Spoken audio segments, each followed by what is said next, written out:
Après le compteur électrique, on va vous présenter aujourd'hui un autre monsieur important, le disjoncteur, qui s'assortit quelquefois aussi du joli nom de différentiel. On verra pourquoi tout à l'heure. Ce monsieur a en fait plusieurs fonctions à votre service. D'abord, en partant de chez vous, si vous n'êtes pas certain d'avoir tout éteint, vous appuyez sur le bouton rouge. Pour d'autres, il faut abaisser une manette ou tourner un bouton, mais le résultat est le même. Votre château est coupé du réseau. On rebranche l'installation en faisant la manœuvre inverse. Première fonction donc du monsieur, c'est un interrupteur général. Deuxième fonction, vous avez souscrit 6 kW par exemple. Tous les ustensiles prévus marchent, plus d'autres qui n'étaient pas prévus. Alors ce n'est plus un courant de 30 ampères qui entre, mais peut-être de 40 ou 50 ampères. Et c'est dangereux parce que votre installation n'était pas prévue pour cela. Alors le disjoncteur voit passer trop de courant et il coupe. La solution n'est pas d'aller lui faire une scène. La solution, c'est de délester, comme on dit.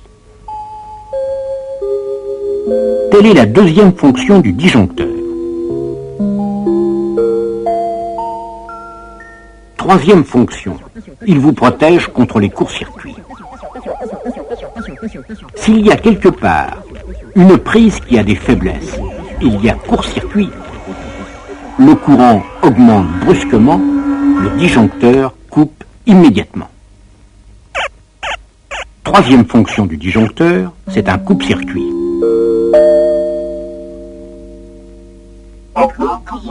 La solution n'est pas là non plus d'aller lui faire une scène, c'est plutôt de chercher d'où vient le problème.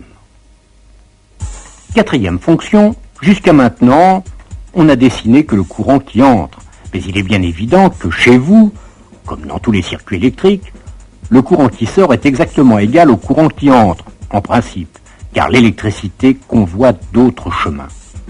Vous savez que le courant peut très bien passer dans le sol, dans le béton plus ou moins armé, et dans vous et moi, hélas, même pas armé du tout, de sorte que s'il y avait un appareil défectueux quelque part, et qu'un malheureux monsieur ou une malheureuse dame touche la carcasse, cela va faire peut-être un quart d'ampère qui va ressortir par là. C'est pas grand-chose un quart d'ampère, mais quand ça passe dans quelqu'un, cela peut être très dangereux. C'est pour cela que les carcasses métalliques sont reliées à la terre par un troisième fil. Et en cas d'incident, le courant ressortirait par là. Et s'il y a du courant qui ressort par le sol, dans le disjoncteur, il y aura moins de courant qui sort que de courant qui rentre. Il sentira la différence et il va tout couper. Et c'est pour cela qu'on l'appelle différentiel. Quatrième fonction du disjoncteur, il détecte les fuites de courant. Mais comment fait-il, ce bon monsieur? Eh bien, tout cela est à base de relais, de bobinage, et peut paraître un peu compliqué. Mais le principe est simple. C'est celui de l'électroaimant, ou plutôt de deux électroaimants. Le courant d'entrée passe dans l'un, dans l'autre, on fait passer le courant de sortie, mais en faisant le branchement comme ceci, pour que les forces électromagnétiques soient dans le même sens. Ajoutons un dispositif de ce genre. Si les deux courants sont égaux, les deux forces sont égales, et il ne se passe rien. Mais dès que l'un des deux courants est plus faible, les deux forces ne sont plus égales, et le circuit est coupé.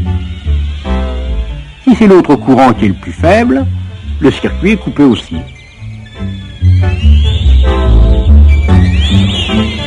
Protection contre les surintensités, protection contre les courts-circuits, protection contre toutes sortes d'accidents possibles.